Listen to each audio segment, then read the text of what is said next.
Meu povo, estamos aqui para mais um episódio do nosso podcast. Eu tenho o prazer de receber um grande amigo que vai estar compartilhando aqui a tua história de vida. Está aqui nos prestigiando nesses dias de festa, meu amigo Abraão Abraão Santos. Fala, meu povo, obrigado, apóstolo. Obrigado a todos vocês, que alegria estar aqui nesse podcast. Que estúdio bonito, hein? Gostou? Que lugar. Não, e ainda tem... Olha isso aqui. Personalizado. Personalizado isso aqui. Ó, saúde para vocês aí, meu povo. Quero dizer O que eu estou apóstolo muito feliz. Me deixou aqui fazendo... Olha, eu estou muito feliz, estou empolgado aqui. Empolgado. Essa é mais uma realização do sonho de Deus, né? Do cumprimento do sonho de Deus para a IBNJ.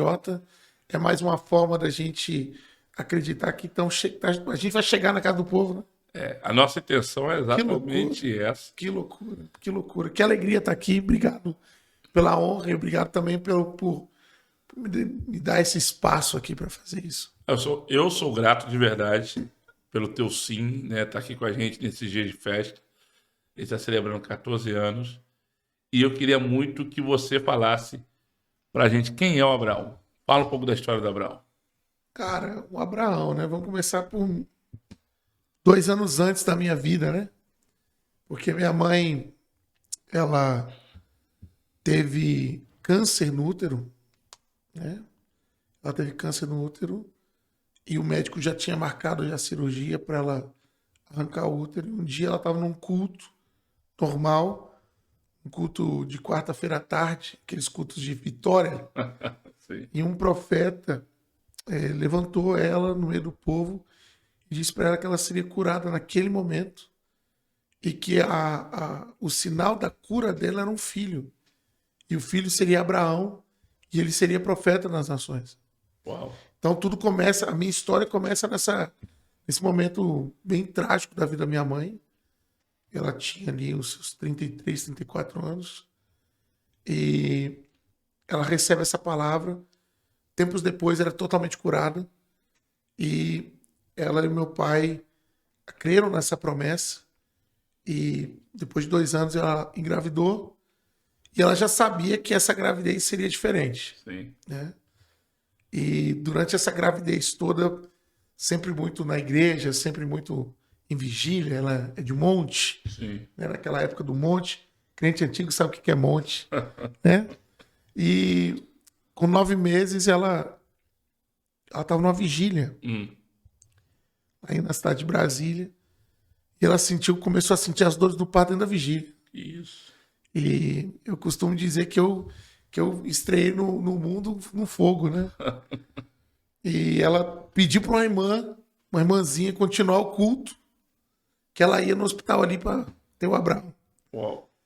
E nesse momento, eu gosto muito de contar esse começo da minha vida, porque eu acho que definiu tudo, né? E define quem eu sou hoje. Nesse momento do meu nascimento, quando começou o trabalho de parto, não deu certo, né? O cordão umbilical, ele enrolou no meu pescoço. Sim. E eu engoli líquido amniótico. E eu fiquei 6 dias na UTI entre a vida e a morte. Uau, Abraão. E eu fiquei respirando por ajuda de aparelhos. Tive hidrocefalia, tiveram que furar minha cabeça toda. Meus pulmões apodreceram. Que isso, Abraão? Você não sabia disso, não? Eu não. Que loucura. Isso é meu testemunho. E durante esses 6 dias eu nasci no dia 14 de agosto. A minha mãe faz aniversário dia 20. Uau. E o doutor que fez o parto, doutor Paulo, né, inclusive agora, até hoje é amigo da família, era amigo do meu avô, do pastor Adalto. Eles jogavam futebol junto, na aeronáutica. E eu nasci no hospital das Forças Armadas, lá em Brasília. O doutor Paulo era ateu na época. Uau. Ateu. E ele preparou o meu atestado de óbito. Disse para as enfermeiras e para a junta médica: olha, esse menino não passa. Ele só sobrevive por causa de aparelho. Então eu vou conversar com a mãe dele, porque é minha amiga da família. E eu tô dando um tempo, mas eu sei que ele não vai sobreviver. Então eu vou falar com ela agora. Nesse momento que ele estava falando isso com a junta médica, minha mãe, muito fraca, teve uma visão uma visão muito poderosa, que eu estava no andar de cima, porque eu estava no UTI, ela estava no quarto, e ela tem uma visão com 2 anjos falando, Miriam, se acalma. Uau. Porque agora ele está entrando no quarto. E ela literalmente viu um ser que ela não conseguia ver o rosto, mas com 2 furos na mão, de costa, me pegando, passando a mão na minha cabeça, a cabeça voltando ao normal, me virando de costas, abrindo as minhas costas, tirando os 2 pulmões podres e colocando os 2 pulmões novos, passando a mão e não tinha mais cicatriz, colocando na cama de novo e dizendo, já está curado, agora ele está pronto para fazer a minha vontade. Ela, na hora, voltou para si e já voltou falando em língua estranha. Que isso? Aí o meu pai, que estava do lado dela, disse assim, Miriam, você está muito fraco, o que está acontecendo? Ela disse, não, Jesus já resolveu. Agora eu só quero um sinal. E meu pai perguntou, qual é o sinal? Ela falou assim, eu quero 3 profetas lá embaixo orando. Não tinha Facebook, não tinha WhatsApp, não tinha... não tinha, né, telefone. Naquela época era telefone de fio, né? E do nada... Ela pediu sinal. Ela pediu um sinal. Do nada bateu 3 profetas lá. Uau. E eles orando lá na porta, eles não subiram. Orando. Nesse inteirinho, o médico desceu. O doutor Paulo desceu e foi falar com a minha mãe. Ele falou, olha, já tem 5 dias que seu filho está aqui. Eu sei que é muito difícil, mas a gente vai ter que desligar os aparelhos porque ele não tem vida. Sim. Ele não reage. Ele está com morte cerebral. Já está tudo certo. A minha mãe sorriu para ele e disse assim, você não entendeu, não. Ele teve uma visita lá no andar de cima, pode ficar tranquilo. O doutor olhou para ela e falou, não, Miriam, você não está entendendo. Seu filho morreu. Uau. Ela falou, não, ele não morreu. Ele está vivo. Uau. Aí ele ficou meio revoltado com ela na hora. E nesse momento, ele falou assim, Miriam, quer saber? Você vai dormir, já está tarde. Amanhã de manhã, você toma um banho, eu vou trazer a criança e eu vou provar para você que ela está morta. Isso. Mas para você entender, se eu vou trazer e você vai tentar amamentar. Se ele pegar o peito, ele é seu, tá tudo bem, a gente vai dar alta para ele, vai tudo bem. Mas eu já sei que ele tá morto. Durante a madrugada toda, os 3 profetas ficaram orando dentro do hospital. Bateu 8 horas da manhã, minha mãe tomou um banho e esperou. O doutor Paulo chegou. Só que o doutor Paulo, contando esse testemunho, ele disse que quando ele me pegou no colo, eu desfaleci. Ele desligou os aparelhos. Eu desfaleci. Ele me pegou mole no colo. E trouxe para minha mãe. E no momento que eu entrei, ela me pegou no colo, eu voltei, comecei a chorar e eu mamei. Nesse momento, o doutor Paulo se ajoelhou na sala do hospital e ele começou a chorar. E hoje o doutor Paulo é pastor Paulo. Isso. Pastor da Igreja Batista. Meu Deus. Lá em Brasília. Meu pai. Deus fez um trabalho, assim, incrível na vida dele. E a minha vida começa assim. Então, a minha esposa brinca sempre comigo, a Lu sempre brinca comigo, dizendo que eu sou o zumbi da vida dela, né? Uau. Que eu comecei desse jeito. Então, a minha vida sempre foi muito diferente, né? Sempre, na minha infância, a minha experiência com Deus, a minha vida com Deus sempre foi muito diferente. E aí, com 16 anos, eu tive um encontro realmente. Com 16 anos? Eu tive vários encontros com Deus. Eu digo sempre que todo crente ele tem vários... Tu é um pastor novo, que eu sei um pouco da Eu comecei muito novo. Só que eu tive uma crise muito grande, porque meus pais se divorciaram quando eu tinha 7 anos. Entendi. Né? Meus pais pastores, meus avós pastores, meus bisavós pastores, toda a família da minha mãe. A geração, qual geração? Eu sou a 4ª geração Uau. de pastores, né? Pela minha mãe. Pelo meu pai, a minha avó era bruxa, macumbeira, feiticeira. Meu pai foi o primeiro crente da casa dele e ele ganhou todo mundo para Jesus. Uau. E foi assim, foi uma história de vida muito, muito louca do meu pai. Mas voltando, o divórcio dos meus pais foi muito marcante para mim. Porque marcou a vinda da minha mãe para a Europa e o meu pai ficou no Brasil. Entendi. E aí que começa a Aqui história que na Europa? começa a minha história na Europa. minha mãe veio para cá para trabalhar e ela trabalhou em uma missão, a missão do Brasil, Sim. missão diplomática do Brasil. Mas Deus pegou ela. Deus pegou ela. E foi diretamente para Suíça, Genebra? Foi diretamente para a Suíça. Na verdade, ela tinha algumas pessoas lá na Suíça que eram pessoas muito chegadas a nós. E meio que juntou tudo, né? Meio que juntou tudo.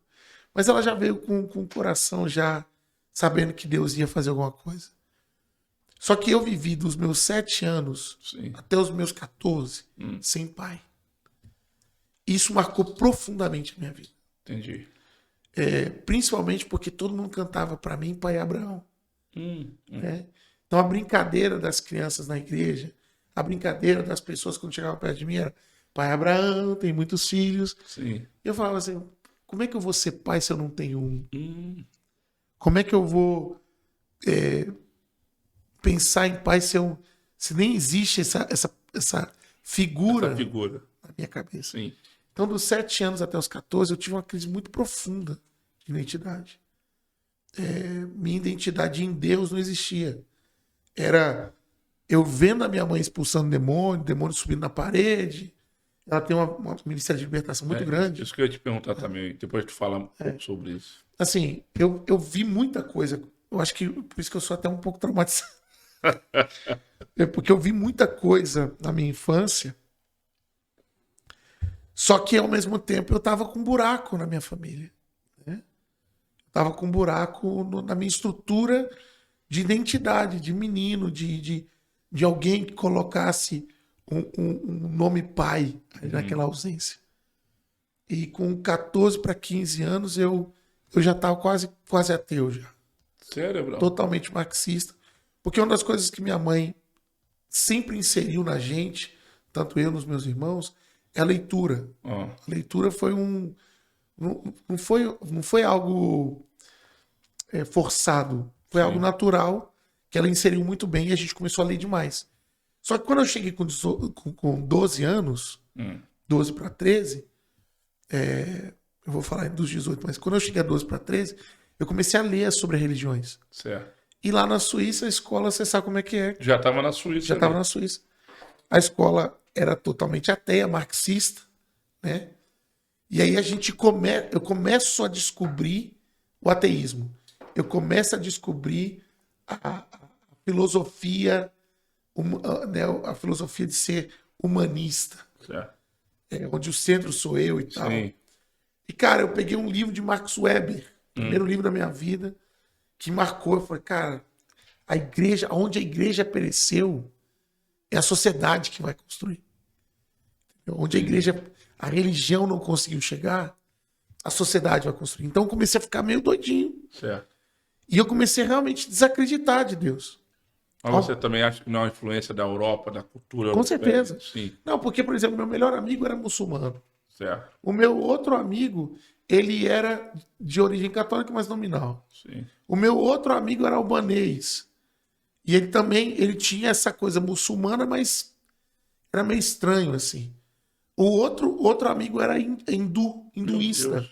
Então, esse grupo de amigos, todo mundo quando falava de Deus, um era Deus plural, outro era Deus carrasco, outro... Então, eu cresci numa estrutura mental que era muito relativo. Tudo era muito relativo. Entendeu? E aí eu me lembro que todos eles sempre foram muito inteligentes e a gente começava a estudar. E a gente queria chegar num denominador comum. Né? Isso com 12 anos. Olha que loucura. 12 anos. Com 12 para 13 eu descobri o álcool. E eu comecei a beber. Escondido da minha mãe ali e tal. Só que eu tava com um buraco tão grande na minha alma que eu bebia e eu não sentia efeito da bebida. Eu comecei a beber, comecei a sair com os amigos escondido. Eu fazia algumas coisinhas ali meio escondidas e comecei realmente a me perder. Então eu ia para a igreja domingo só porque minha mãe queria. Certo. Eu orava às 6 horas da manhã. O filho da pastora. O filho da pastora, exatamente. Eu fazia porque ela queria que eu fizesse. Sim. Até chegar a um ponto onde eu simplesmente deixei Deus de lado. Eu parei com a minha vida, assim, cristã. E aí foi o fundo do poço. Porque eu comecei realmente a me embriagar, a sair com os amigos. Eu já estava com 14, 13, já 14 para 15. Aí minha mãe deu um basta. Ela falou, não, você precisa ir pro Brasil, ficar com seu pai. E aí eu fui expulso. Eu não gosto dessa palavra, mas essa é a palavra. Eu fui mandado embora daqui da Suíça, né, daqui da Europa, pro Brasil, por causa que meu testemunho estava assim, bem difícil. Mas expulso por quem? Pela tua mãe? Pela minha mãe. Minha mãe falou, não, chega. Entendi. Você vai ficar com seu pai, porque você não. Você, se continuar assim. E de fato, se eu continuasse assim, eu não seria o que eu sou hoje. Entendi. E aí foi a crise mais pesada da minha vida. Porque sair da Suíça, da qualidade de vida Isso que eu suíça, ia falar, sim.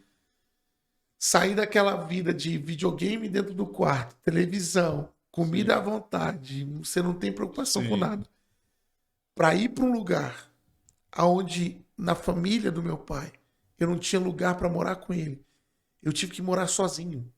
Com 14 anos. 14 para 15 anos. É. E foi aí a crise muito grande, porque Certo. eu fui parar em cima da igreja. Ah, A igreja era uma loja, uma lojinha de térreo, e eu fui morar em cima da igreja porque não tinha espaço para morar na casa do meu pai. E aí, irmão, foi pesado. Porque quando eu cheguei, só tinha uma cama, certo. uma mesa de plástico, uma pasta Colinos e um Novo Testamento. Só tinha isso na casa. Não tinha geladeira, não tinha fogão, não tinha absolutamente nada na casa. Certo. E ali eu senti. Porque eu ia comer na casa do meu pai, voltava, e sempre tinha aquela coisa, eu ia, mas eu ficava sozinho. Então a maior parte do meu tempo Certo. era sozinho. O Brasil e aonde eu morava, onde a igreja era estabelecida, era muito perigoso. Certo. Então era muito difícil. Isso é em Brasília? Em Brasília, já em Brasília.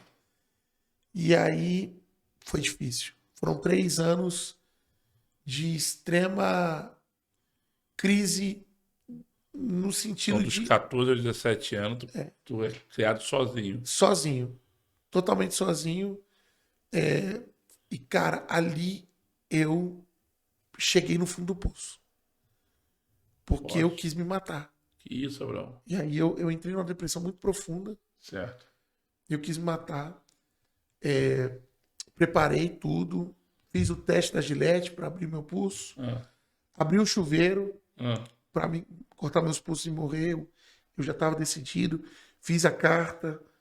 E no canto do meu quarto, eu tinha um violão velho, que era violão da igreja. Sim. Sabe aqueles instrumentos que a igreja vai jogando fora? Sim. Né? Vai quebrando, vai jogando fora. E tinha um violão. O meu irmão, mais velho, sempre tocou violão. Certo. E ele me ensinou um acorde de lá. E tinham só 3 cordas no violão. Só 3 cordas. Eu peguei o violão e falei assim, quer saber? Eu acho que eu vou tocar uma música aqui, vou cantar e depois eu me mato. Sim. Pelo menos para ter paz no coração. E eu não sabia o que ia cantar, não sabia o que ia fazer. Peguei o violão totalmente desafinado. Coloquei o violão, fiz o acorde de lá, não sabia muito. Mexi assim. Coloquei e toquei no pleno desespero. Quando eu dei o primeiro acorde, eu comecei a cantar o único que é digno. Uau. Só que o Espírito Santo entrou no quarto. E aí eu falo que eu tive um encontro com Deus que não foi um encontro pelos meus pais. Amém. Foi um encontro pessoal. Sabe? E esse encontro pessoal foi pesado. Amém. Porque ali ele falou quem ele era, quem eu era, o que ele queria da gente, de mim, né? E da gente como família. Porque ali eu entendi que eu ia ter família, que eu ia ser pai, que eu ia ter filhos. E foi muito pesado para mim aquele dia. Desse dia em diante, eu não olhei para trás. eu tive um encontro tão forte com Deus, tão pesado com Deus, que eu naquela época, eu era rapper. Eu gostava de rap. Pintei o cabelo de loiro, colação. Eu vou confessar uma coisa que eu olho pra você hoje. Eu não imagino isso, Abraão. Cara, então, assim, quando eu vejo as fotos da minha adolescência, nem eu fico chocado com o que eu era. Sim. Porque, entenda, era rebeldia, né? Rebeldia. Era realmente aquela coisa de não ter pai, de não ter... Agora, uma coisa que você tá falando, talvez as pessoas não tenham noção, às vezes falam-se muito que no Brasil, violência, perdição, essas coisas todas, mas a Europa, para um jovem, um adolescente jovem, é um campo de, assim, de influência tão De negativa. liberalismo, né? Isso. Porque, por exemplo, eu estudei no Brasil e estudei aqui. Ah, Mais velho, estudando no Brasil, eu não tinha tanto acesso às drogas como eu Isso. tinha aqui jovem. sim. Eu, com 12 para 13 anos, eu tinha acesso à maconha, mas era cotidianamente. Entendeu? Os meus amigos de 12, 13 anos já fumavam cigarro com muita tranquilidade. Sim. O álcool aqui é muito mais cultural que no Brasil. Uau. Mas para muitos, isso não é uma. Não, É. mas aqui é muito mais cultural. Aqui, o pai, ele entrega o vinho pro filho, né? É. Para comer, normalmente, ele já aprende já. Sim. Na escola, a gente aprende, né? Na Suíça, particularmente, a gente aprende a beber vinho. Sim. Então, assim, é absurdo o liberalismo, a diferença que é do Brasil. No Brasil, por mais que a pessoa queira fazer bagunça e tal, ela sabe que está fazendo errado. Aqui o errado é certo, Pegou. É. entendeu? É. Lá o cara vai pra bagunça, pra balada e tal, ele tá indo sabendo que tá fazendo safadeza. Isso. Aqui não. E não. É natural. Que você pode. É. Aqui não tem problema. Não tem problema você se prostituir. Não tem problema você se drogar. Não tem problema. Então é inculcado na cabeça do pré-adolescente. Sim. Eu não estou falando nem do adolescente, do pré-adolescente. Sim. 11, 12, Sim. 13 anos. É. É inculcado na cabeça dele que é normal. É normal beijar na boca, é normal fazer sexo. É normal, tá tudo bem. Tá tudo bem. Fazendo seguro, tá tudo bem. Fumar um baseado Isso, seguro, é. tá tudo bem. Se injetar, tá tudo bem. Então é loucura isso aí, entendeu? É uma diferença muito grande de mentalidade. Mas então eu tive esse encontro com Deus e aí foi muito radical, porque eu saí... À beira da morte. Não, literalmente. E assim, depressão saiu. Uau. Inclusive, engraçado que um dos convidados que estão aqui, que é o pastor Ricardo, ele me conheceu assim. Ele falou pra mim. Ele me conheceu adolescente, rebelde, e foi um dos caras que me ajudou muito. Uau. É loucura isso. E o que eu vivi de mais intenso nessa fase da minha adolescência foi que eu quando conheci o Espírito Santo, eu fiquei tão doido por ele que eu falei assim, então tá, se é para ficar com o Espírito Santo, eu abro mão de roupa, eu abro mão de problema com meu pai, eu abro mão de problema com a família, eu abro mão de tudo, eu visto terno e gravata. Se é para ter o Espírito Santo, se é para ter aquilo que eu senti dentro do quarto, eu vou fazer o que for preciso. E aí eu me tornei um assembleano roxo, você não tá entendendo. Adepto de Marco Feliciano, inclusive, se chegar esse vídeo no Marco Feliciano, eu queria fazer oração dos quilômetros, sabe? Do raio de 20 Mas quilômetros. eu acho que a nossa geração se espelhou Você teve isso também? Claro. Eu- Quem não olhou pro Marco Feliciano como Eu tinha o como Marco Feliciano. pregador? Eu tinha o Marco Feliciano como meu herói. Sim, a O nossa meu geração pecador. teve. Não. Quem é da nossa geração, é verdade. Quem da nossa geração que não viu uma pregação do Marco Feliciano com um DVD alugado Isso. dos Gideões Missionários? Isso, assistiu. Entendeu? Meu Deus do céu, eu me lembro que quando ele pregava, no meu quarto, eu sentia como se eu estivesse lá dentro, nos Gideões Missionários. E eu me lembro que eu pagava R$3,50 no aluguel do DVD. Mas, então, eu cresci nisso, eu cresci nesse impacto de eu preciso de Deus, eu preciso do Espírito Santo, Logo depois, assim, eu tive um encontro maravilhoso também com o David Keelan. Certo. Não sei se você conhece o David Keelan. Não conheço. David Keelan, ele foi um dos maiores ministros de louvor para mim Ele no é Brasil. irlandês? Isso. O tempo de cantar chegou. Sim. O tempo de dançar chegou. E aí eu me lembro que uma vez lá em Brasília me chamaram para uma conferência chamada Paixão, Fogo e Glória. Sim. Só que eu não tinha a mínima noção do que era aquilo. Não tinha. Eu ia para tudo quanto era buraco. Quando eu encontrei o Espírito Santo, eu queria culto 24 Sim. horas. Aquele primeiro amor aqui. Não, era uma loucura. Aquele desespero pela vontade. A segunda eu encaçava uma igreja em Brasília para estar. Certo. Eu ia até na Universal, se fosse preciso. Eu todo dia estava numa igreja diferente. O povo, para, Abraão, senão você vai comer uma comida diferente. Eu falei, não tô nem aí, eu quero Deus. Eu Tô quero, com fome. eu tô com fome. E eu fiquei louco, eu fiquei alucinado, psicopata. E aí eu ia tocar violão para as profetas do coque. Eu ia para o monte com os profetas que falavam errado. Eu ia para a igreja presbiteriana, para o culto do jovem da igreja presbiteriana. Depois eu saía da igreja presbiteriana, eu ia para o encontro da Renascer, do jovem da Renascer, lá, para o rap deles lá. Jesus te ama. Aí depois eu ia domingo de manhã para a escola dominical. Depois, domingo à tarde, o que tinha no domingo à tarde? Era culto na praça, irmão. Evangelismo. Depois Quantas vezes? dominical. 40 graus de Brasília. A gente tá falando de Brasília, não tá falando daqui. 40 graus, aquele sol rachando a moleira. E eu na praça. Nós abrimos este culto. Aleluia. Na praça, bora. E ainda pegava às 5 horas, 7, só para tomar um banho e voltar pro culto à noite. Então eu fiquei nessa loucura e cheguei nessa conferência que eu não sabia, tinha a mínima ideia do que era essa conferência. E eu tive um encontro pessoal com Deus no louvor. Eu redescobri o louvor. Foi aí que começou meu ministério. Entendi. De cantar e de querer tocar violão. Porque o violão dentro do quarto era só para mim. Sim. Quando eu vi o David Keelan, isso eu nunca vou esquecer, cara. Eu tive uma experiência muito sinistra com o David Keelan.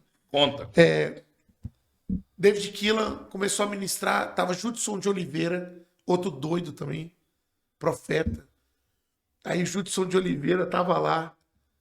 Aí o David Keelan começou a cantar faz chover. Não, era isso mesmo. Não. Faz chover, abre as comportas do céu. E ele começou a cantar aquela música que explodiu no Brasil. Sim.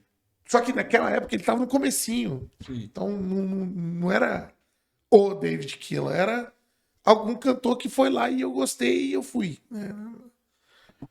Aí ele começou a cantar. Eu me lembro que o tecladista estava tocando. Daqui a pouco ele para no meio da ministração e fala assim, gente,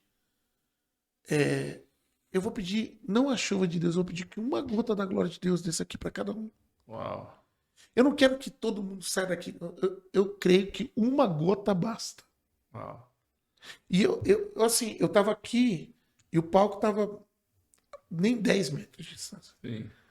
E eu tô olhando, sempre gostei de música, família de músico, eu tô olhando pra banda. Né? Já tocava bateria na época, então eu tava olhando pra banda.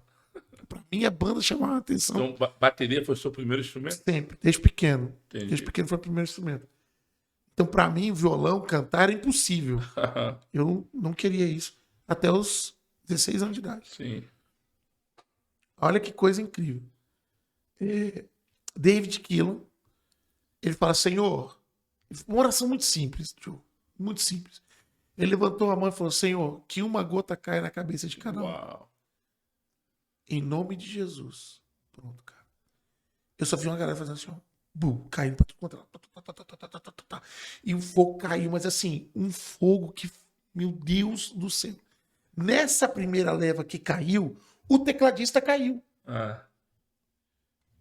O próprio tecladista estava tocando com ele. Caiu de lado. E eu aqui fiquei olhando. Só que eu estava do lado da caixa de som. E eu continuei ouvindo o teclado tocando. Quando eu ouço o teclado tocando, eu olho pro David Keelan e falo... Eu gritei, eu era adolescente, o teclado tá tocando. Ele, você tá vendo? É o anjo que tá tocando. Caí.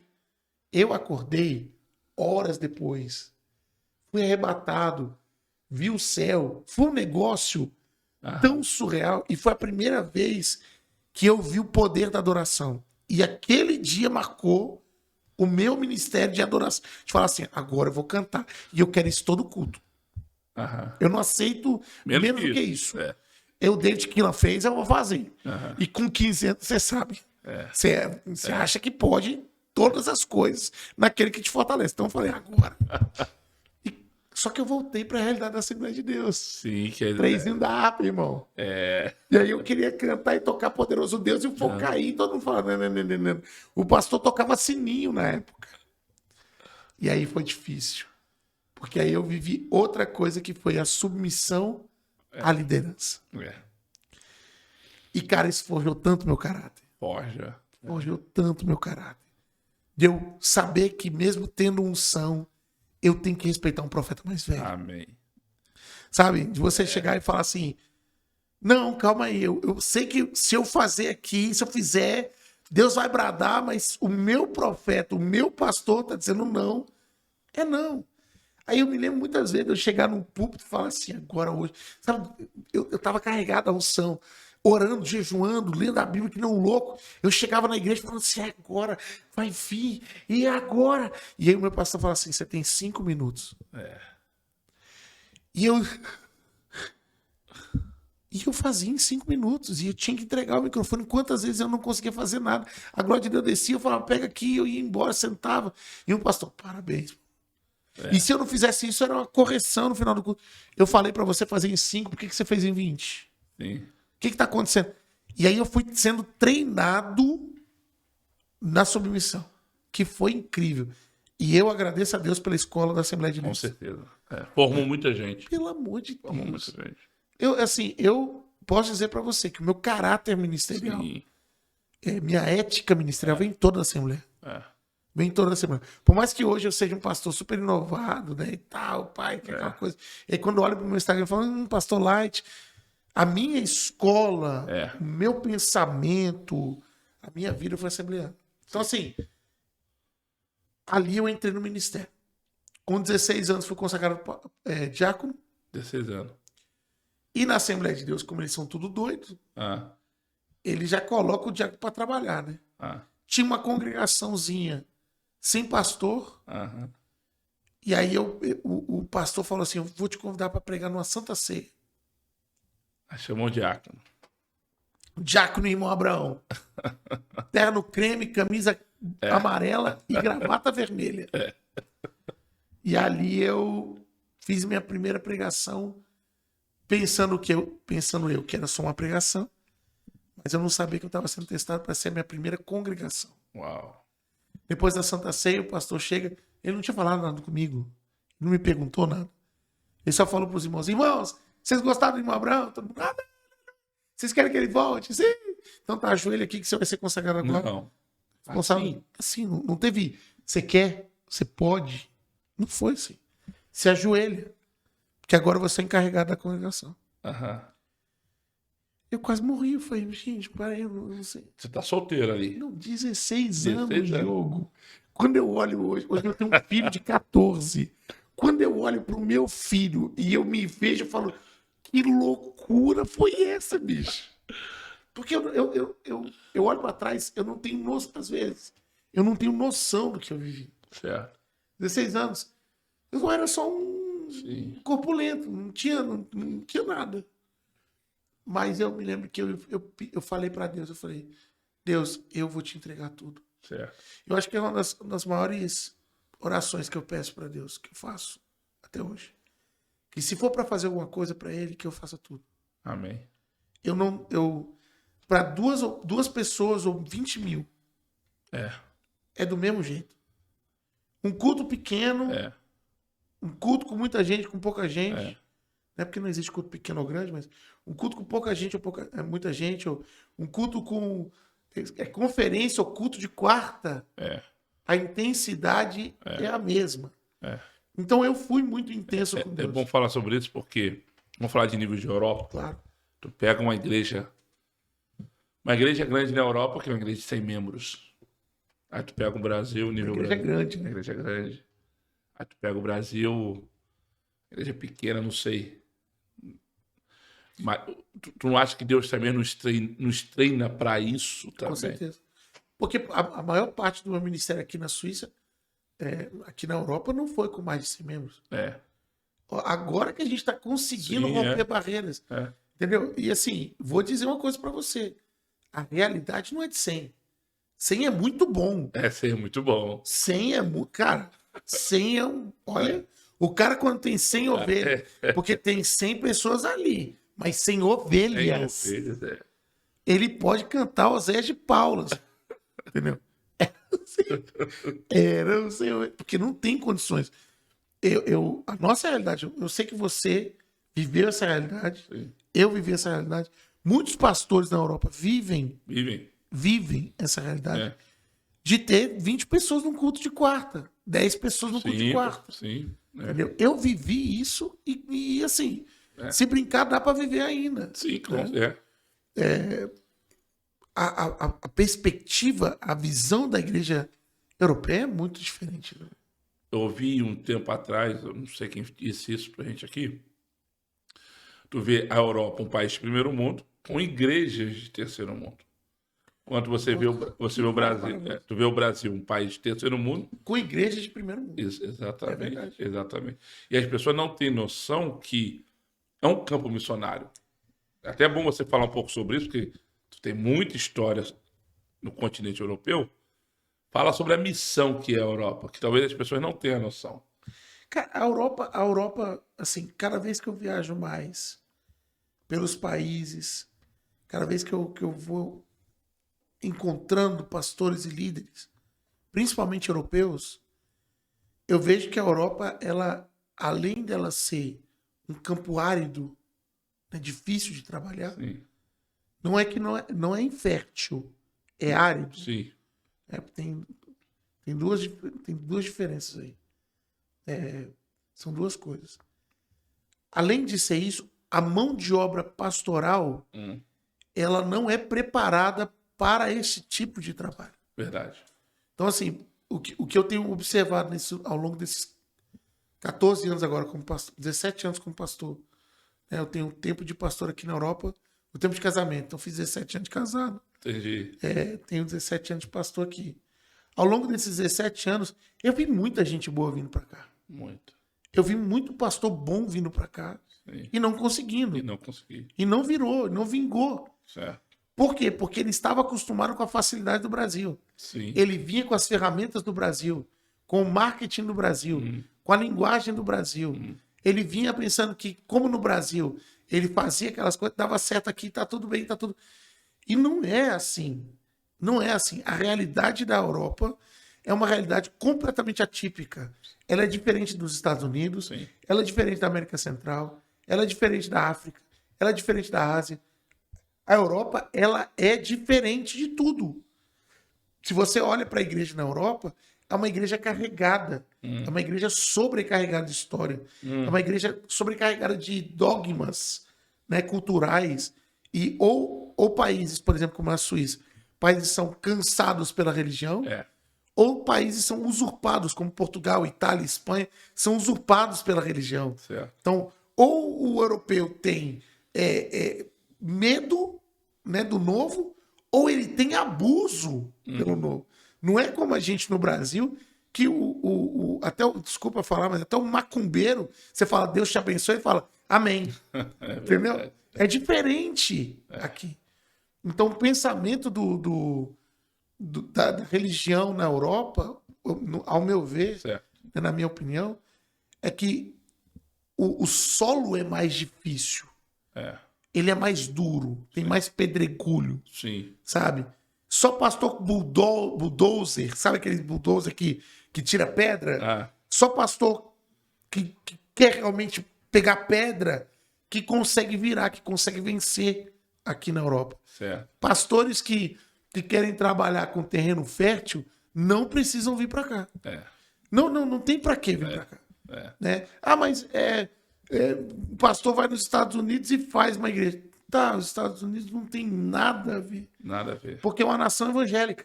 É uma nação cristã. Por mais que agora seja pós-moderno, sim, né, e tem muita decadência, cristã nos Estados Unidos, mas é diferente a linguagem.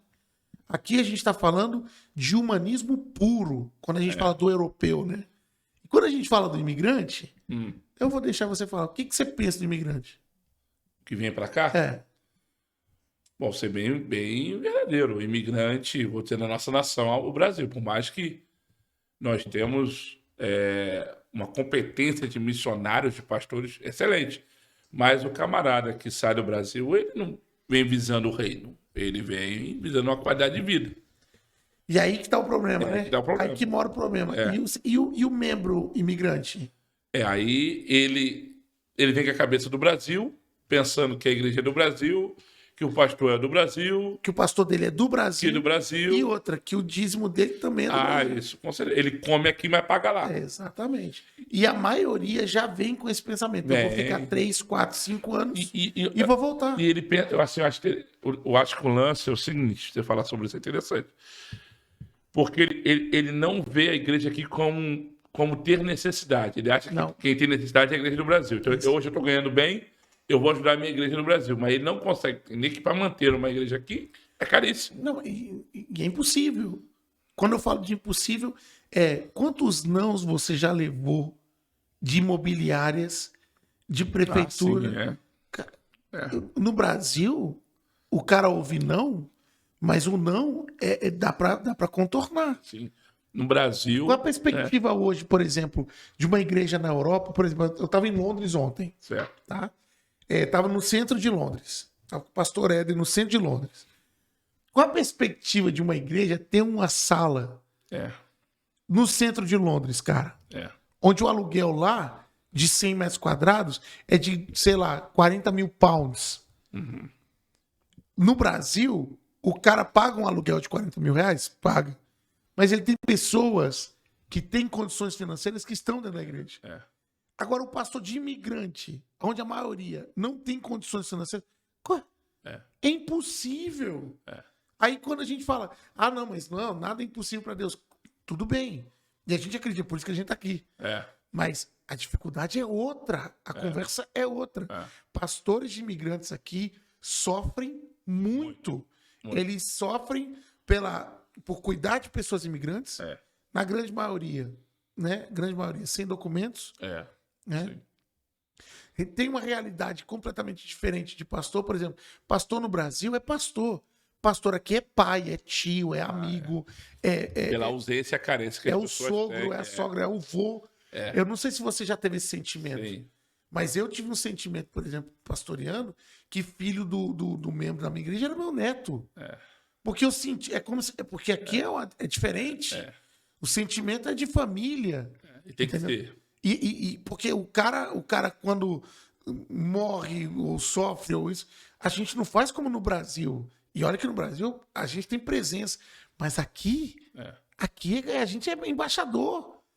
Quantas vezes você teve que parar na polícia para pegar alguém legal, para defender alguém?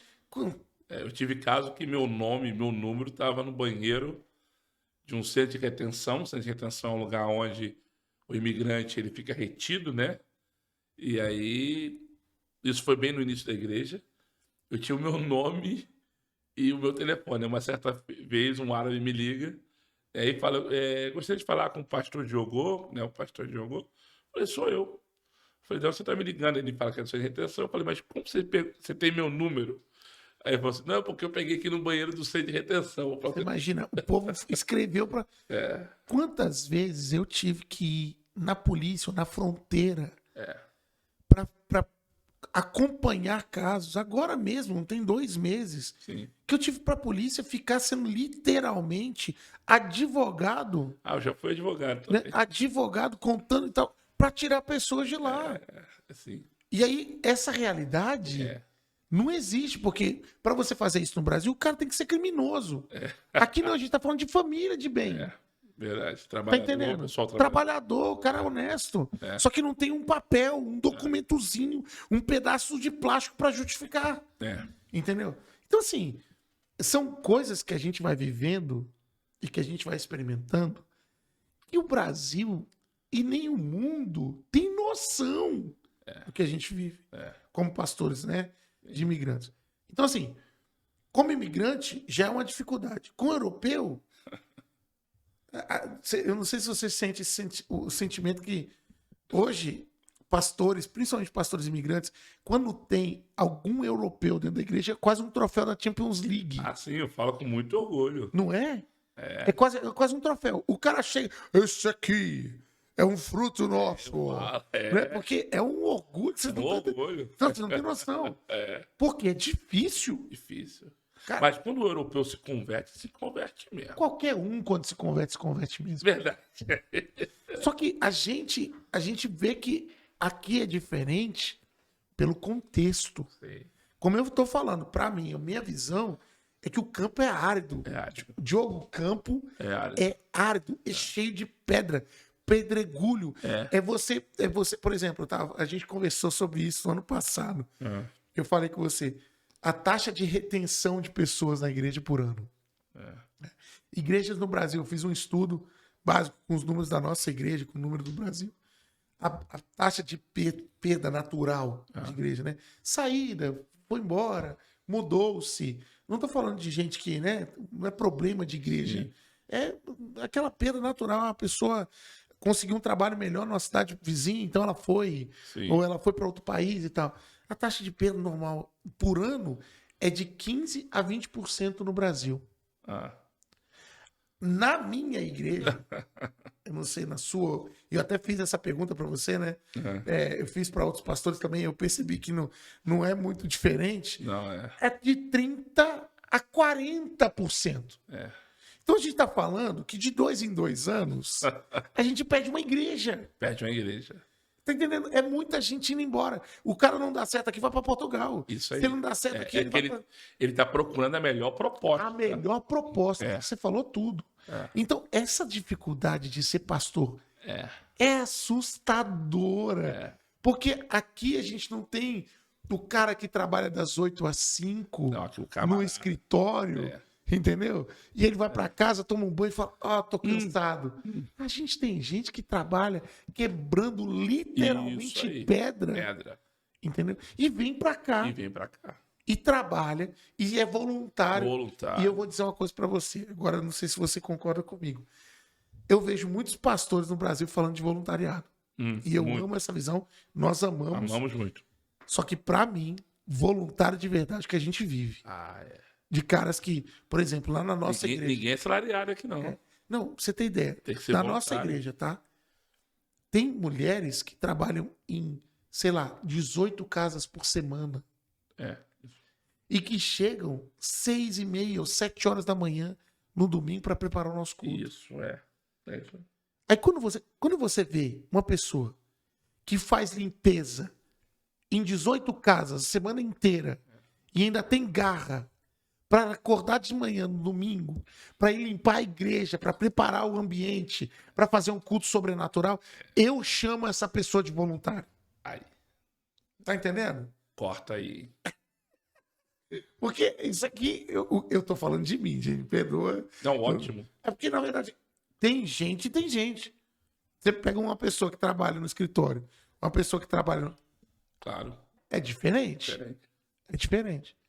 A exigência é menor. Não estou falando que o cansaço deve ser menor, coisa do tipo, mas a exigência requer muito. E eu sempre tive uma frase que eu aprendi nas Assembleias de Deus. As Assembleias de Deus não foram construídas por magnatas. Ela foi construída por donas de casa, tá? Domésticas e pedreiros. E hoje, querendo ou não, com todo respeito às outras denominações, a Assembleia de Deus é uma das igrejas que tem mais templos no Brasil. Sim. Né? Eu acredito que a igreja, ela não é construída por quem tem posse. A igreja ela é construída por quem quer. Então eu tenho uma frase na nossa igreja que é a seguinte: ninguém é insubstituível. Essa frase ela determinou muita coisa na nossa vida. Certo. Porque para a igreja de imigrante, não dá para você contar só com um. Não dá. Você está de acordo comigo? Claro. Não tem como eu contar só com um. Eu tenho que contar com quem tá. E a gente aqui faz. Isso aí mesmo. Quando eu percebo que a maioria das igrejas que dão certo são pessoas certas no lugar certo, eu olho para a igreja europeia Doideira. e eu falo assim, meu Deus, Como dá certo? não sei como. Não sei como. Eu não sei como. Porque o que eu tô falando aqui é uma realidade de muitos pastores. Eu não tô falando de uma parte. Você tá de acordo comigo? Claro. É uma realidade de muitos pastores. Pode ser que no Brasil também seja isso. Mas no Brasil tá ficando cada vez mais fácil ter as pessoas certas no lugar certo. Só que aqui, a maioria das igrejas, e eu estou falando de igrejas estruturadas, não tem pessoas certas no lugar certo. E dá certo. E dá certo, cara. Aí você pergunta como? Eu não sei. É Deus mesmo. Eu não sei. Você chega agora, por exemplo, em igrejas na Espanha, igrejas em Portugal. Eu fui agora, pessoalmente, em igrejas em vários lugares, que você fala assim, esse voluntário não sabe absolutamente nada do que ele está fazendo, mas está fazendo. Tá fazendo. O outro não sabe nada, mas está fazendo. E o pastor dando glória a Deus por isso. E o pastor está feliz. Tá feliz, não. E como se tivesse tudo dando certo. E assim, eu acho que agora chegou um tempo para as igrejas europeias. Como você falou, essa frase do terceiro mundo, fenomenal. Fenomenal. Porque é o que está acontecendo hoje na igreja europeia. A gente está vendo um avivamento. Você crê nisso? Creio muito. Eu creio que a gente está vendo um avivamento. Eu creio que a gente está vendo um crescimento que nunca houve antes. É. Eu creio que a gente está tendo uma comunhão de pastores e líderes, né, no plano europeu que a gente nunca viveu. Você mesmo participou comigo da Recharge no ano passado. Sim. 60 líderes de tudo quanto é lugar da Europa, de todas as culturas, inclusive muito mais europeu do que brasileiro. Sim. Né? E ali a gente está vendo realmente um renovo. A gente está vendo realmente Deus agindo no negócio. Mas precisa de um crescimento. Precisa sair do terceiro mundo para ir para o primeiro. E aí eu sinto realmente uma necessidade. E agora eu fecho, para mim, esse bloco da Europa, na minha visão. Eu acredito que a igreja europeia precisa de 3 coisas. E eu estou falando agora da igreja europeia, não da igreja imigrante. Estou falando da igreja europeia. Sim. São 3 coisas para mudar realmente o destino do avivamento nas nações europeias. A primeira coisa, ela precisa de conhecimento. Certo. O povo perece por falta de conhecimento. A Bíblia é clara quanto a isso. Sim. Né? E realmente, a igreja europeia, ela foi o berço da teologia, mas o conhecimento prático bíblico, o conhecimento do Espírito Santo, o conhecimento da oração. Por exemplo, olha que coisa boba que eu vou falar. Sim. Mas hoje no Brasil a gente tem especialista de casais. Certo. Quais são os especialistas de casais que a gente tem aqui? Qual é a conferência de casais que dá 2.000 casais aqui na Europa? Não tem. Não tem. Hoje a gente tem especialista de jovens, hoje a gente tem especialista de adolescentes, hoje a gente tem no Brasil a gente tem especialista para homens, a gente tem especialista de avivamento, hoje tem, né, pastores especialistas de oração, especialistas de jejum, especialistas de graça.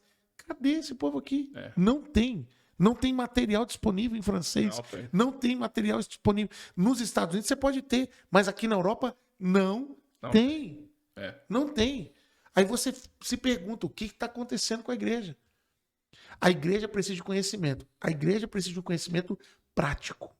Prático. Seja no criativo da igreja, seja no organizacional da igreja, seja na administração da igreja. A igreja precisa de conhecimento prático. Por isso que a gente, nesses últimos anos, a gente procurou muito, né? Tanto eu quanto você, amigos, pessoas que podiam ajudar a gente em conhecimento. Conhecimento de som, conhecimento de luz, conhecimento de voluntariado, conhecimento de administração de igreja, porque a gente precisa de conhecimento. A igreja europeia, ela está miserável de conhecimento. Fortíssimo. Segunda coisa que a igreja europeia precisa, jovens. A igreja europeia, eu não sei se você sabe, mas aconteceu um estudo agora de pastores na França. Eu tive em Annecy e eu tive com pastores e eles fizeram um estudo na França.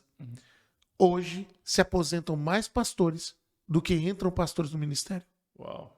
A igreja francesa está velha. Hoje, a cada 10 pastores que se aposentam, somente 2 entram no lugar. Eu imagino, sim. Agora, olha que coisa incrível. Eu estou falando de uma igreja europeia, certo? Se nós não tivermos daqui... Isso aqui é o objetivo dos franceses. da Federação Francesa de Igreja. Se ela não tiver pelo menos 100 pastores por ano formados até 2030, ela perde metade da igreja dela. Meu Deus. Metade dos membros não vão ter líderes.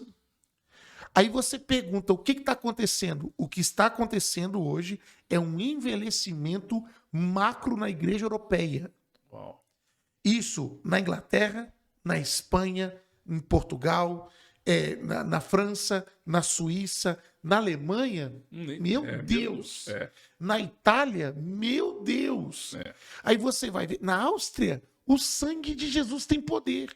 Eu não vou falar sobre a Suécia, Dinamarca e Finlândia, porque é o berço do ateísmo hoje. Então a gente está vivendo hoje uma falta, um gap de jovens líderes, de jovens pastores, como nunca antes na Europa. Nos últimos 300 anos, nunca aconteceu o que está acontecendo agora. É uma miséria dos jovens dentro da igreja. Por isso que eu acredito que a igreja imigrante ela está vindo para trazer um renovo. Por quê? Porque os africanos, os brasileiros, os hispanos, né, os americanos estão vindo com tudo aí. Né, movimentos como Holy Spirit Night, movimentos como Dunamis Greenhouse, do Theo Hayashi, que eu agradeço muito a Deus pela vida dele, que está vindo com tudo aí. Tem muito movimento jovem e estudantil. Você aqui está fazendo um trabalho incrível. Fui na igreja do pastor Éder. Tá? Meu Deus do céu, jovem. Nós precisamos focar todos os nossos esforços em formar líderes jovens. Agora, uma coisa que você falou é bom destacar, porque às vezes as pessoas estão nos ouvindo. Pô, mas é uma igreja brasileira e plantada na França. Eu costumo dizer, primeira coisa, igreja não tem nacionalidade. Isso. A igreja é a igreja. Só que há uma importância muito grande da igreja imigrante, posso dizer assim. Em âmbito espiritual, quem sustenta a França como igreja são os africanos. Sim. Indiscutível. Os maiores produtores de avivamento hoje da França são os africanos. Indiscutível. Ponto. E ponto. Não tem... Ivan Castanu, muitos, né? Mamadou Carombiri, que é um cara incrível, sustentou espiritualmente a França. Hoje tem igrejas na França, aqui na França, que são mais de 10 mil pessoas. Sim. Mais de 10 mil pessoas. E assim, é africano. Então, há uma necessidade, sim. Agora, me conta o que você vê para os próximos anos, essa transição de igreja imigrante para a igreja europeia, para a igreja da terra. Como que... Eu só quero terminar o terceiro ponto que eu acho importante falar.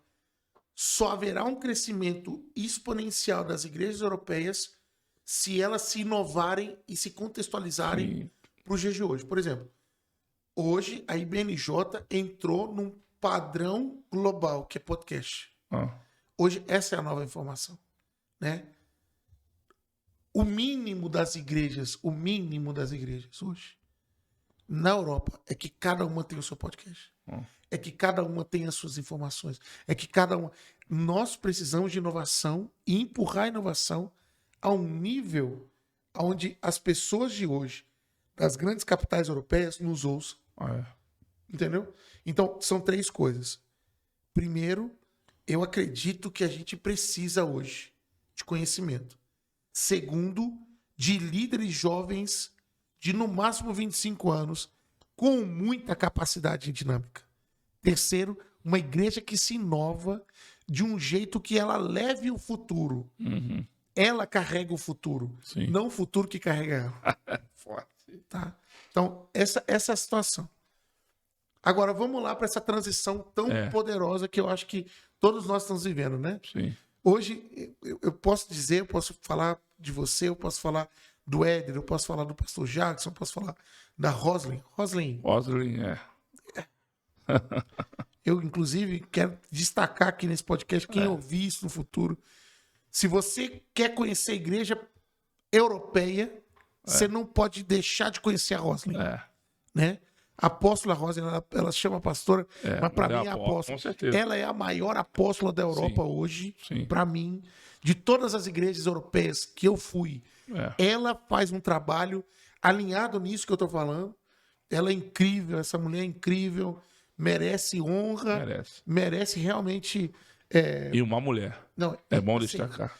vamos deixar claro que não é só o fato de ser mulher, mas a visão que ela quer e a cultura que ela promove dentro da igreja dela, para mim, como eu disse, terrenos definem líderes.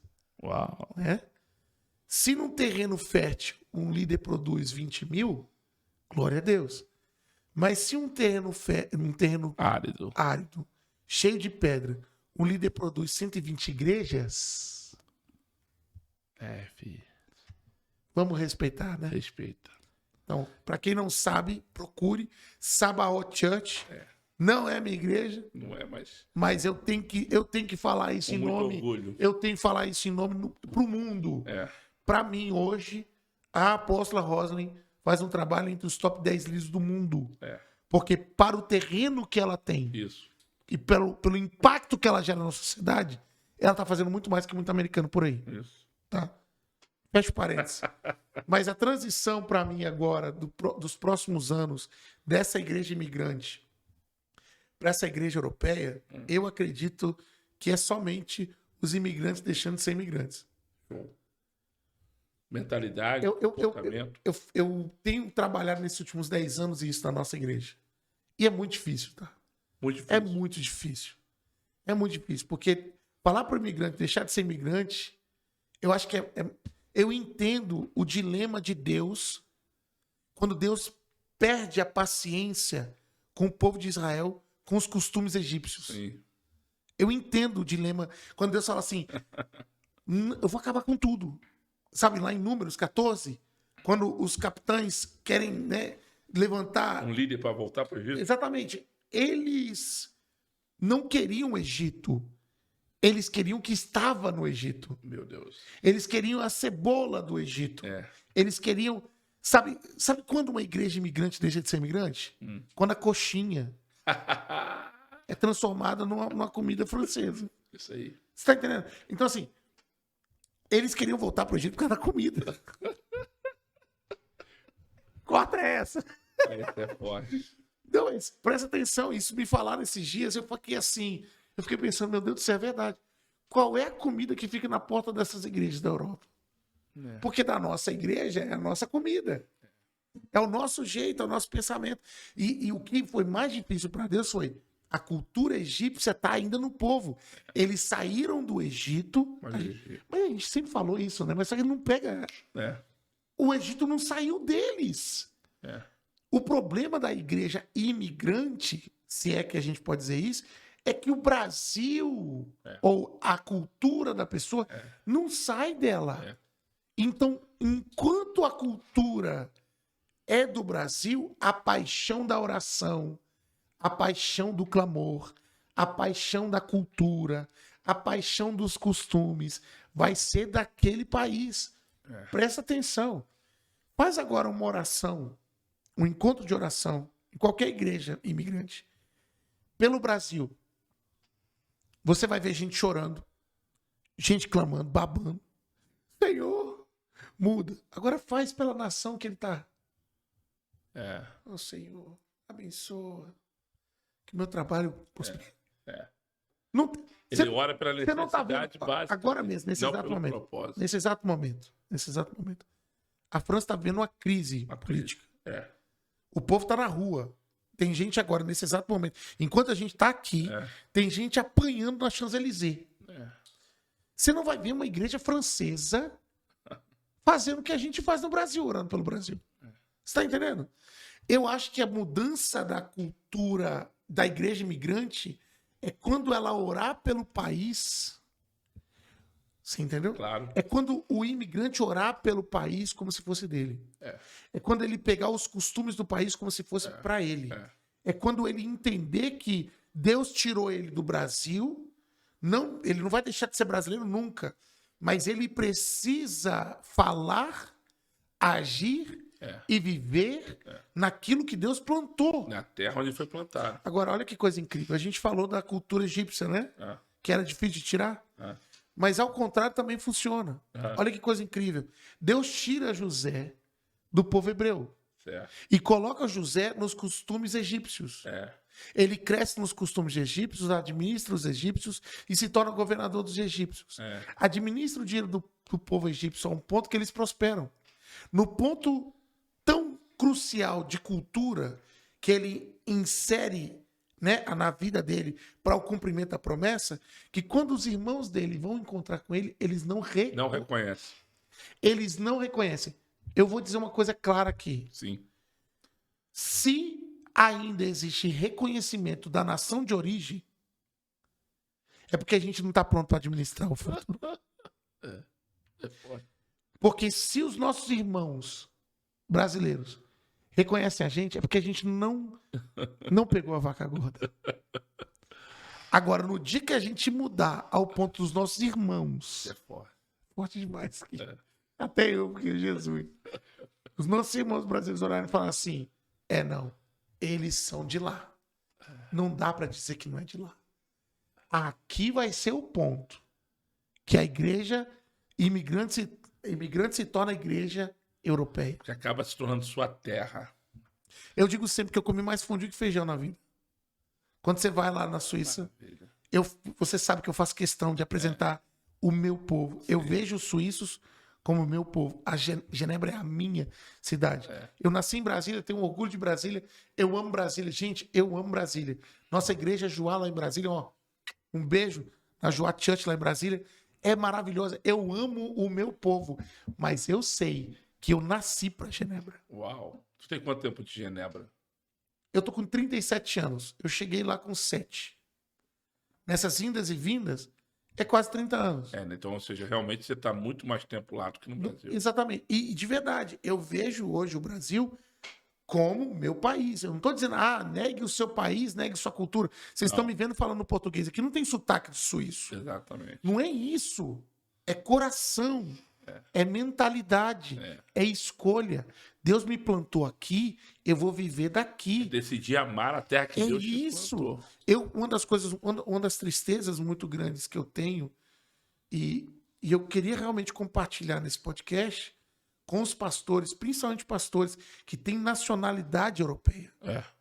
Queridos, se vocês têm a oportunidade de ter uma nacionalidade europeia, respeitem o que Deus deu. Se Deus te trouxe para ser filho da terra, porque nacionalidade é filiação. Sim ou não? Sim. Quando você foi lá para ter a sua nacionalidade, você sabe o que eu estou falando? Você assume a identidade do país. Você assume a filiação do país. O país te assume como pai. Aí o cara recebe... Só que é os benefícios. Só que ele não é. Queridos, em nome de Jesus, papel. Não é papel. Não é papel. Não é documento. É identidade. É representatividade. Porque no céu vai ter, sim, diferença de tribo e de nação. Tá no óleo, homem. No céu vai ter diferença entre tribos, povos e nações. Não está escrito isso na Bíblia? Então, quando eu recebo a identidade de uma nação, Deus não está me dando só um papel. Deus está me dando a autoridade de filho na nação. Uau. E quando eu vejo isso, não faz sentido na minha cabeça, e eu queria realmente influenciar novos líderes, novos pastores. Tomara que esse podcast chegue em lugares que a gente não entenda, né? Nem imagino. Eu quero influenciar, se eu puder influenciar, e esse é o meu propósito.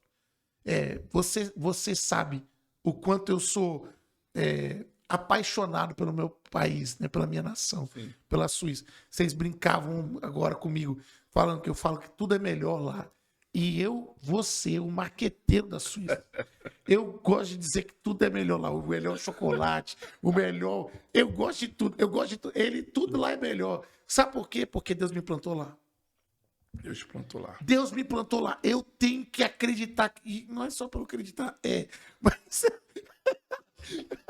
mas eu acredito piamente que se Deus me plantou lá, eu tenho que achar que ali é melhor. E quando alguém chega para me visitar, eu tenho que apresentar o melhor da terra. Melhor da terra.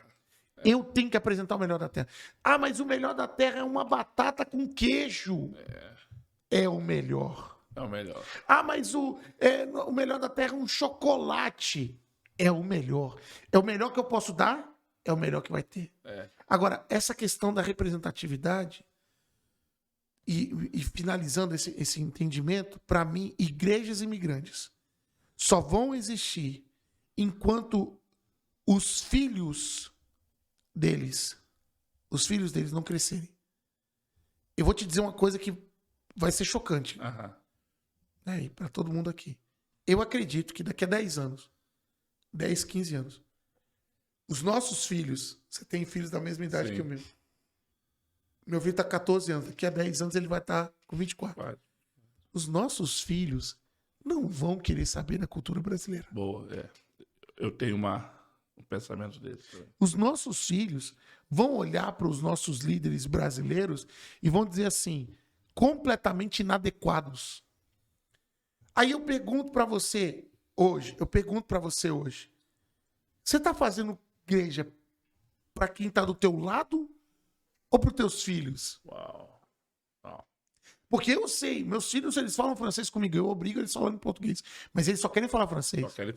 Os meus filhos têm bíblias em francês. Eles querem ouvir a ministração em francês. Tudo tem que ser em francês. Pode trazer água para nós, que eu quero água, eu gosto de água. Obrigado, poxa, Alisson, você é uma benção. Aí a pergunta que não quer calar, você acha realmente que a igreja vai ser portuguesa? Não. Se for para os nossos filhos, a mudança vai ter que acontecer agora. O pensamento vai ter que mudar agora. O grande X da questão é, você está fazendo igreja para quem, meu filho? Eu penso assim também, né?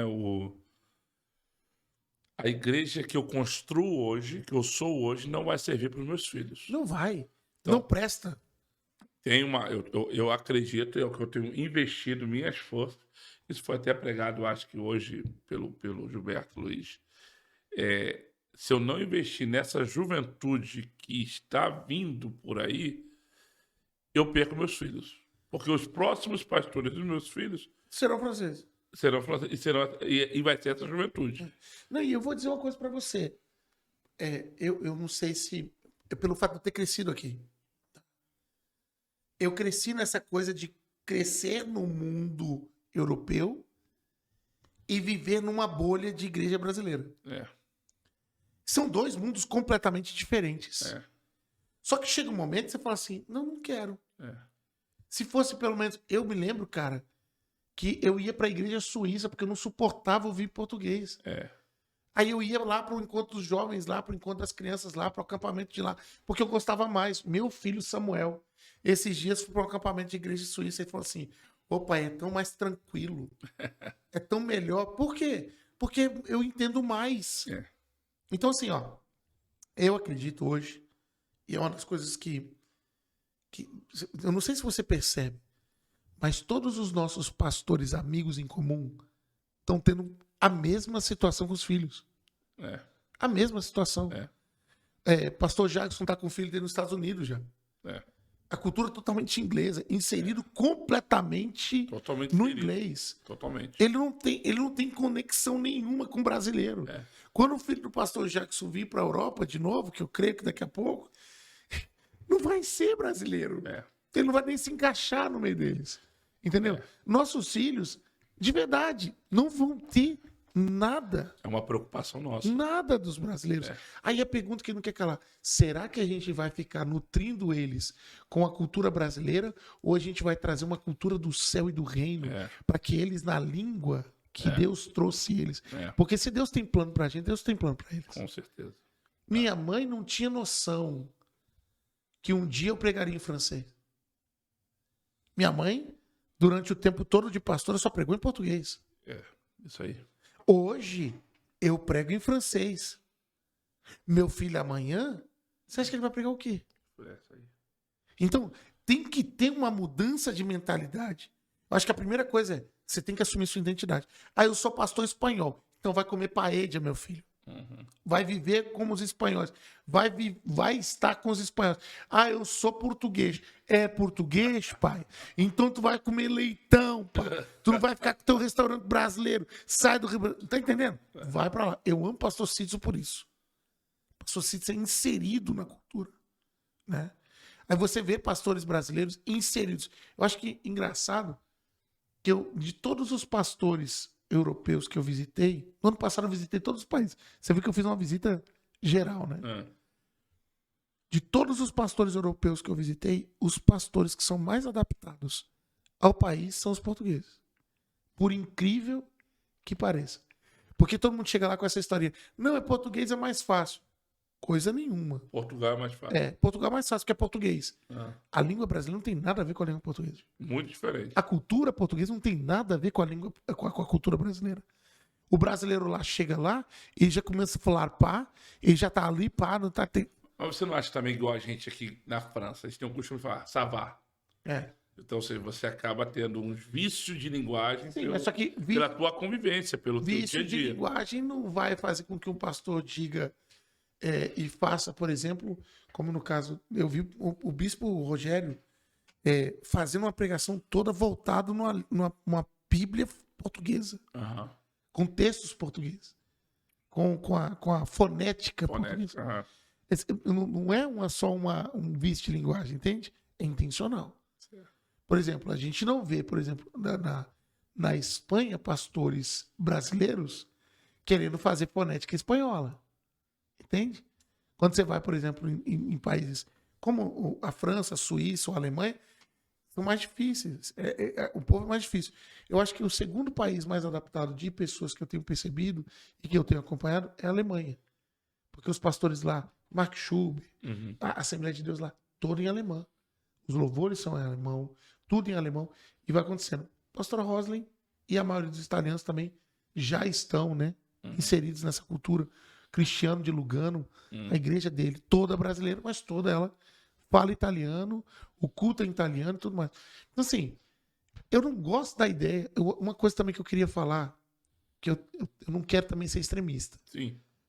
Eu detesto a ideia desses pastores que só validam a igreja imigrante se ela só fala a língua da nação.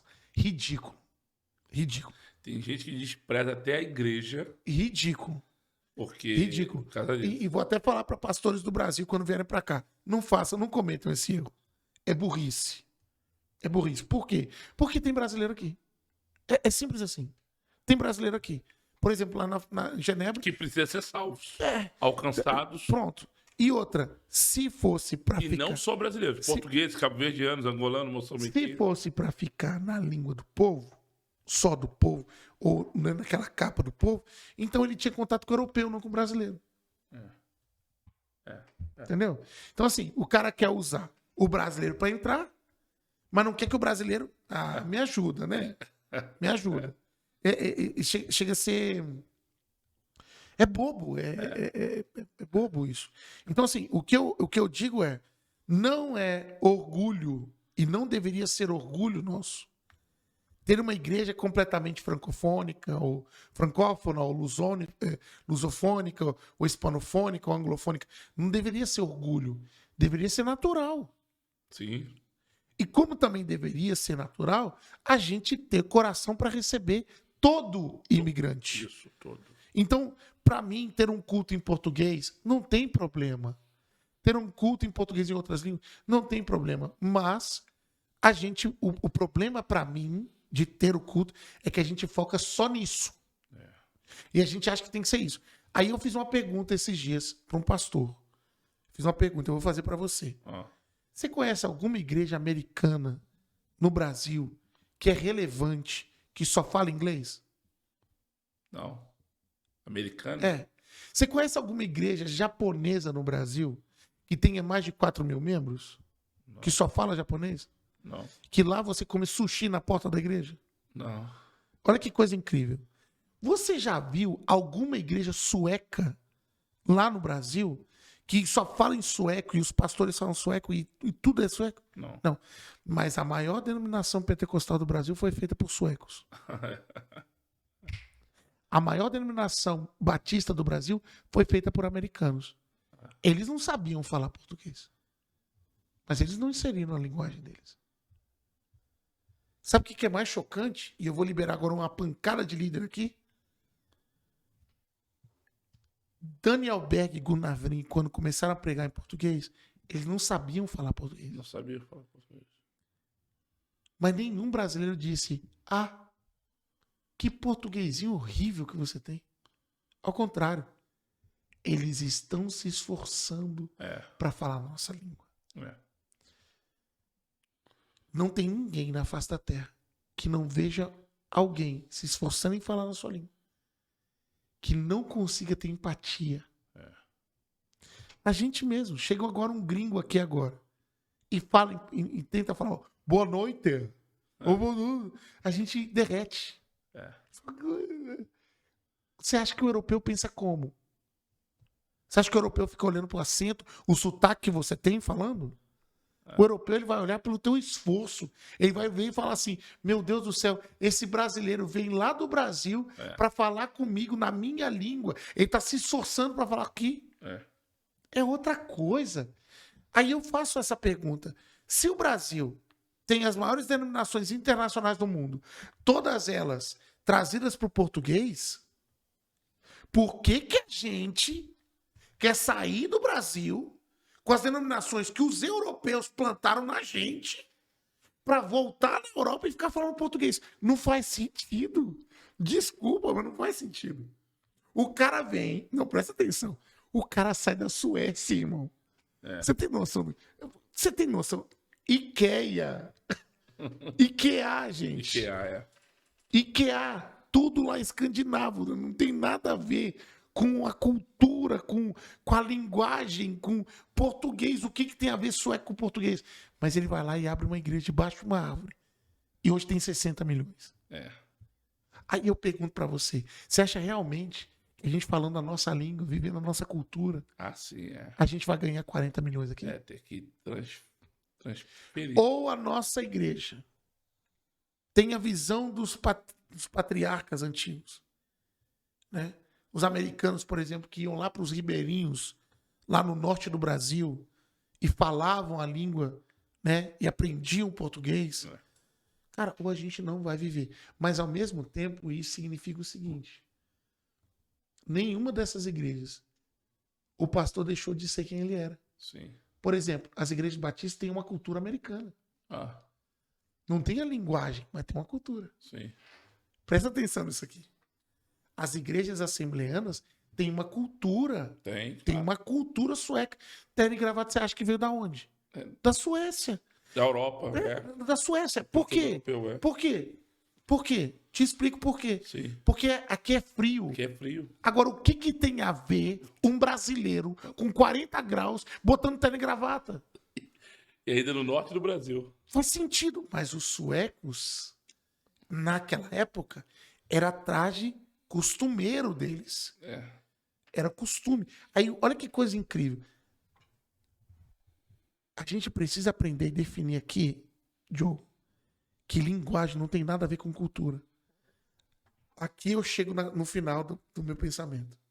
Para mim, o futuro da igreja brasileira da Europa é uma igreja que vai ter a cultura brasileira de igreja com a linguagem do europeu. Pegou? Porque é isso que a igreja europeia precisa. Se a igreja europeia pegar a cultura da igreja brasileira e inserir no contexto europeu, não tem pra ninguém. Vai ter um avivamento sobrenatural, porque a oração que a gente faz é diferente, a adoração que a gente faz é diferente, acolhimento dos novos membros que a gente faz é diferente, o pensamento de dízimos e ofertas que a gente tem é diferente, a generosidade do nosso povo é diferente, a cultura do brasileiro de conexão, de casa, de abrir espaço, é diferente, cara. Me lembra 2019, Del Hayashi, pregando no aniversário de 10 anos na nossa igreja. Ele ministrou algo para os jovens que me marcou até hoje. É o poder da terceira cultura. Uau! Porque, e ele tem propriedade para falar sobre isso. Né? Nossos filhos têm a cultura do nosso sangue, da nossa nação, mas criados em território francês. Isso aí. Juntando isso com a cultura do reino, forma a terceira cultura. A força que os nossos filhos terão é absurda. Absurda. Eu posso dizer uma coisa para você. Eu tive a oportunidade que poucas pessoas tiveram. Porque eu tive a oportunidade de viver a cultura do Brasil com o ensino da Europa.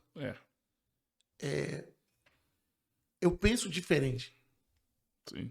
Eu penso diferente e às vezes é difícil. Porque é difícil você tentar pensar como brasileiro, somente brasileiro, no contexto brasileiro, quando você cresceu aqui, quando você aprendeu a funcionar aqui. Sim. Mas ao mesmo tempo, é tão gostoso saber que eu não sou daqui, porque eu posso inserir coisas novas aqui, que eles aqui não veem. Não vejo. Diogo, não tem uma igreja suíça hoje, dentro daquela Suíça, que a nossa igreja não influencie. Por quê? Porque a gente insere coisas novas. Eu acredito que as nossas igrejas podem gerar exemplos Eu creio muito. de sucesso para que outras igrejas olhem e falem assim, é isso que nós precisamos. Eu estava conversando com um líder suíço esses dias, um pastor. Ele chegou para mim e falou assim, Abraão, como é que você faz para ter tanto voluntário? Porque eu mostrei para ele que a gente está hoje na faixa de 30, 40 voluntários por culto. Eu sei que aqui é muito mais, inclusive. Tem muito. Aí eu não sei como é que você faz, porque só 10 pessoas querem ajudar. Eu falei, mas peraí, quantos membros você tem? Eu tenho quase 500. Eu falei, só 10 pessoas? Ele, só 10. Eu falei, calma aí. Nossa. O que é natural pra gente, pra muita igreja europeia, é anormal. É sobrenatural. Aí eu falei, calma, olha, a cultura do voluntariado é assim, assim, assado. Passei aquele material do Costa Neto pra ele. Traduzi em francês, passei pra ele. Aí ele chegou pra mim há 2 domingos atrás, 2, 3 domingos atrás, e falou assim, Aba, você acredita que já foram mais de 30 agora que se inscreveram pro voluntariado? Maravilha. Falei, 30, cara. Só que eu tô pensando nos 500, sabe? Eu falei, meu Deus, só 30. Mas pra ele foi o triplo. E aí o que eu percebo é o seguinte, a gente tem uma cultura fenomenal. O que você faz aqui com os homens nessa igreja é fenomenal, cara. Agora você imagina se toda igreja da Europa aprendesse com você sobre isso. Só que aí tá aquela questão da barreira da cultura. Hoje a gente precisa realmente dessa terceira cultura. A gente precisa realmente ensinar os nossos filhos e preparar os nossos filhos. E quando eu falo preparar os nossos filhos, sinceramente, eu acho que a gente tá novo demais para falar essas conversas. Tinha que ser da gente. Sabe? Os nossos líderes de agora. Essa visão, eu tenho falado muito com os meus líderes. Eu falo assim, cara, se a gente não fizer uma coisa para hoje, não vai acontecer. Então, assim, eu acredito hoje que a cultura que a gente tem é maravilhosa. Também creio. Agora, a linguagem que a gente utiliza ainda está aquém. Porque, vamos ser sinceros, ontem eu fui na Suprema Corte da Inglaterra. Sim. Entrei naquele edifício antiguíssimo, com bancos de mogno, todos eles trabalhados com o rosto dos reis. Rei Henry III, Henry IV, Charles, Rainha Vitória, Rainha Elizabeth, todos eles moldados nos bancos dos juízes da Suprema Corte. Então, para eles entenderem que toda decisão que eles tomam, eles não estão tomando para si, mas sim para um reinado inteiro. Olha que coisa absurda.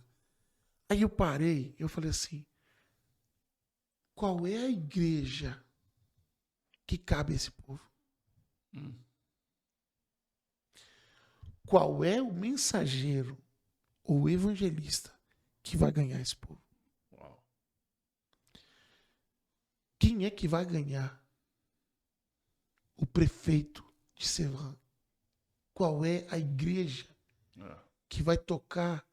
Eu não estou falando de título agora. Sim. Eu estou falando de qual é a linguagem que vai atrair essas pessoas. E eu creio, Diogo, que a resposta até agora é poder de Deus. Porque Billy Graham só sentou com a Rainha Elizabeth por causa do poder que ele tinha. A igreja metodista só construiu aquele monstro de igreja porque Wesley era avivado. Então, assim, eu acredito ainda nisso, sabe? Eu acredito ainda que a gente só vai viver realmente uma igreja preparada quando nós nos enchemos do Espírito Santo na linguagem deles. Perceba isso. Eu acho que é a última coisa, porque a gente já falou pra caramba, né? Esse podcast já foi top. Foi o mais longo que você já fez. Fala, velho. Quero agradecer aí, meu amigo Abraão. Obrigado por compartilhar a sua experiência. Que alegria estar com você aqui. Parabéns pelos 14 anos. Obrigado. Eu te acompanho há quantos anos já? Não me lembro, mas você chegou na minha vida, não sei que hora. 2017. 2017. Quantos anos dá isso aí? 26 cara. anos. 6 anos. Eu não sei se você lembra, mas o primeiro culto que eu entrei na IBNJ foi de aniversário também. E assim, veio oferecido, né? Oferecido, porque eu me enfiei aqui. Ninguém sabe, mas... Eu vou contar isso aqui. Vou contar. Teve um dia que eu cheguei na Suíça e aí eu vi um flyer de um aniversário da igreja BNJ. E aí um amigo meu chamado Gesiel Lima ia pregar. Foi aniversário de 8 anos. Isso mesmo. Meu Deus do céu. Aniversário de 8 anos. Tamo velho, cara. Não, velho.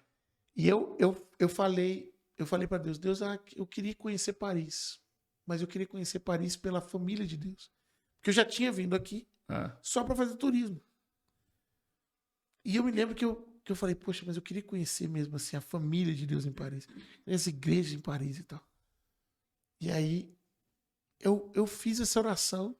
E a Luciana chegou na cozinha e falou assim, amor, você precisa tomar atitude. Eu falei, como assim? Eu falei, você tem que tomar atitude. Eu falei, gente, que absurdo. Eu falei, quer saber? Vou tomar atitude. Peguei um trem e vim. E apareceu aqui. E eu peguei um trem sem saber onde eu ia dormir, né? Não sabia o que eu ia fazer, não sabia como é que ia ser a hospitalidade, não sabia nada. Eu só vim achando o seguinte, eu vou lá, vou apertar a mão do pastor, ele vai saber quem eu sou e pronto. E eu me lembro que quando eu cheguei lá em Panton, e eu vi aquela igrejinha lotada. E era gente com pano pra tudo quanto é lado, com dança, tacando pano na cara dos outros. Eu olhei para aquilo e falei, meu Deus, que loucura é essa aqui? O culto foi incrível, foi maravilhoso. Gesiel pregou um absurdo. E eu sentei na mesa, que eu me lembro que era a mesa, porque a cultura de vocês, isso eu quero que você testemunhe. A cultura da mesa que tem hoje, né, muito bonita na igreja de vocês, eu me lembro que você tinha uma mesa de plástico. Era plástico.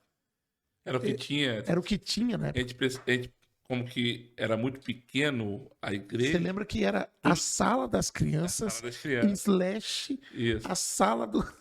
a sala da mesa, que era também outra sala. Aí tinha que, a mesa tinha que dobrar e guardar. Exatamente. Guardar. E eu me lembro, isso aqui que eu quero frisar, que vocês desmontaram a mesa, montaram a mesa e montaram ela toda decoradinha. Então, isso já vem de lá de trás. Aí eu nunca vou me esquecer isso.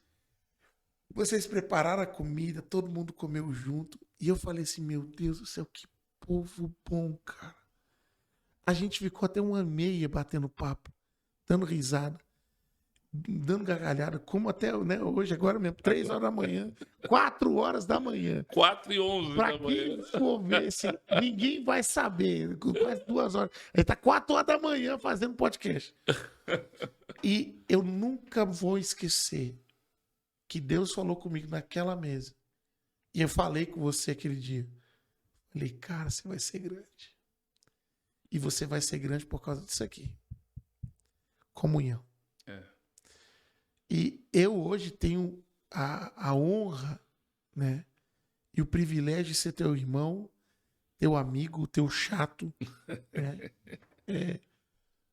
E eu sei o quanto Deus te usa nessa comunhão, nesse coração de conexão. Essa igreja, ela abraça as pessoas de um jeito sobrenatural. E o que é mais incrível, Diogo, eu não sei se eu já te falei isso, mas vou deixar gravado aqui para a posteridade, é que cada IBNJ que vai abrindo, eu não sei se eu já te falei isso, eu vejo você em cada uma delas. Uau. Em cada líder que você levanta, o coração é o mesmo, a identidade é a mesma. E não é aquela coisa de McDonald's. Sim. Não é aquela coisa, não tem que ser assim. Não, foi passado. Se vê passado. Então, assim, eu, nesses 14 anos de igreja, eu posso te dizer uma coisa.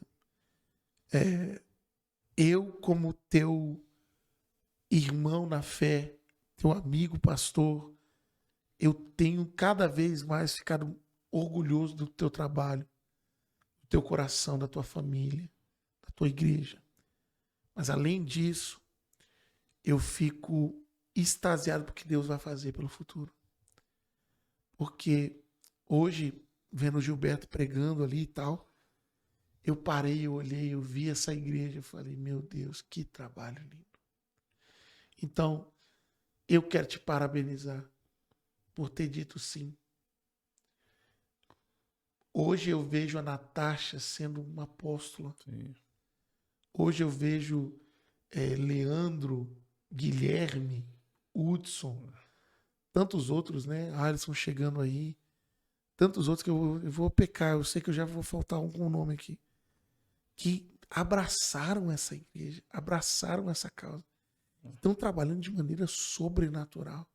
Então, meus parabéns pela equipe. Meus parabéns pelo teu trabalho. Deus te pautou. E mesmo olhando para trás hoje, eu olho esses 6 últimos anos e eu vejo a evolução dessa igreja. É de arrepiar. É de arrepiar o quanto você mudou. O quanto essa igreja mudou. Então, se eu vejo na perspectiva de 6 anos para trás o que já aconteceu, quando eu olho para os 6 próximos anos, é assustador o que a gente vai ver. Então, só tem uma palavra para você no final desse podcast: não estraga. Foi a palavra que o Ricardo deu ontem. Não estraga.